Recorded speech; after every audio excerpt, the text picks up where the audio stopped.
बिस्मिल्लाहिर्रहमानिर्रहीम। उम्मीद करता हूँ तमाम तर लोग खैर आफियत से होंगे। कुछ नई अपडेट के साथ आपकी खिदमत में हाजिर हुआ हूँ। नाजरीन, ज़रा ये बता रहे हैं कि जो वज़ीर-ए-आज़म आज़ाद कश्मीर है उनके खिलाफ तहरीक एतमाद लाने के लिए जो नू लीग और पीपल्स पार्टी है उनके दरमियान जो एक डेडलॉक था वो ख़त्म हो चुका है। अब जो तकरीबन 36 से 38 अरकान की जो हमायत हासिल थी पीपल्स पार्टी को आज़ाद कश्मीर के अंदर, अब ये कहा जा रहा है कि जब वज़ीर-ए-आज़म जो शहबाज शरीफ हैं वो वतन वापसी होती है तो तब मुलाकात होगी सदर ममलिकत से उनकी, और उसके बाद जो है वो तहरीक एतमाद पेश करने के हवाले से जो है वो अगला स्टेप लिया जाएगा। लेकिन यहाँ पर बड़ी ही इंपॉर्टेंट बात आपके साथ शेयर करना चाहूँगा कि जो बैरिस्टर सुल्तान महमूद चौधरी जो कि इस वक्त सदर हैं आज़ाद कश्मीर के, उनको ना हटाने का फैसला किया गया है, यानी कि वो अपने जो सदर के अहदे पर बरकरार रहेंगे, क्योंकि हाल ही में उन्होंने पीपल्स पार्टी ज्वाइन करने का ऐलान किया था। और बाज़ाब्ता तौर पर वैसे तो उन्होंने नहीं किया, लेकिन उनने उनकी तरफ से ये किया गया कि जो मुलाकात भी हुई थी उनकी फरियाल तारपुर साहिबा से, तो उसके बाद ये चीज़ क्लियर हो गई है कि उनकी जो शमूलियत है पीपल्स पार्टी के अंदर वो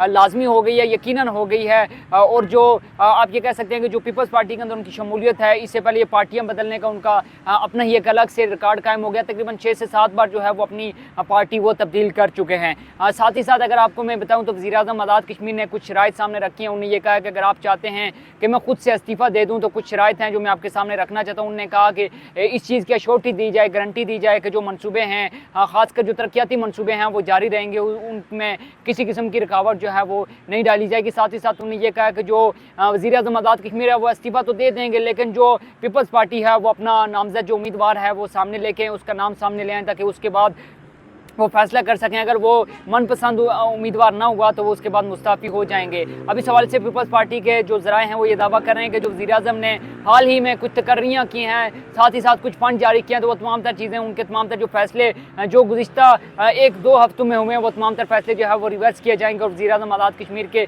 इन फैसलों को जो है रिवर्स बैक करने के बाद वो तमाम तर फ़ंड भी जो है वो बैक किए जाएंगे और मुतल्लिका जो भी हुकाम होंगे उनके खिलाफ जो है वो कार्रवाई अमल में लाई जाएगी। साथ ही साथ आज़ाद कश्मीर से एक और ख़बर आपके साथ शेयर चाहूँगा कि आज़ाद कश्मीर में 28 सितंबर से जो फेसबुक है वो बंद कर दी गई थी।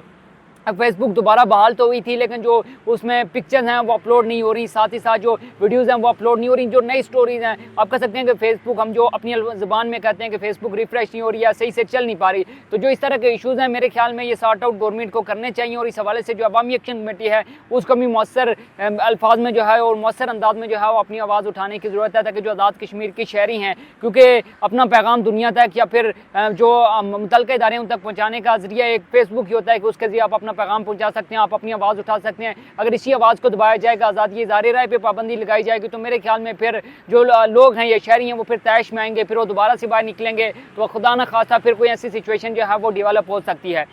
जाते जाते आखिर में जो वीमेन यूनिवर्सिटी बाग है उसके हवाले से एक रिपोर्ट सामने आई है, जिसमें वीमेन यूनिवर्सिटी में जो है वो टॉप किया है, उसने लीड किया है। पाकिस्तान और आज़ाद कश्मीर भर की जो यूनिवर्सिटीज़ हैं उनकी रैंकिंग जारी हुई है, जिसमें जो बाग वीमेन यूनिवर्सिटी है वो उसके तकरीबन 100 में से 76, राउंड ऑफ करें तो तकरीबन 77% जो है उसके, आप कह सकते हैं 100 में से 77 मार्क्स जो हैं वो बनते हैं। तो बड़ी खुशाइन बात है ज़िला बाग के तमाम तर जो अवाम है, स्टूडेंट्स हैं, उनके लिए, और जो यूनिवर्सिटी के तमाम तर जो मुतल्लिका अमला है उसको भी जो है वो शाबाश जाती है कि उन्हें इतनी मेहनत और लगन से जो है वो इस इदारे को आगे बढ़ाने में जो है वो अपनी खिदमत पेश की। बहरहाल जो भी अपडेट्स होंगी आज़ाद कश्मीर में वज़ीर-ए-आज़म की, नए वज़ीर-ए-आज़म की तकर्री और पुराने वज़ीर-ए-आज़म को जो है वो अहदे से हटाने के हवाले से वो आपके साथ शेयर करते रहेंगे। हमारे पेज के साथ जुड़े रहे। अगर अभी तक आपने हमारे सोशल मीडिया प्लेटफॉर्म को सब्सक्राइब नहीं किया तो जल्दी से कर लें, ताकि आने वाली तमाम तक जो अपडेट्स हैं वो आप तक पहुँचती रहें। अभी तक के लिए मुझे दीजिए इजाज़त।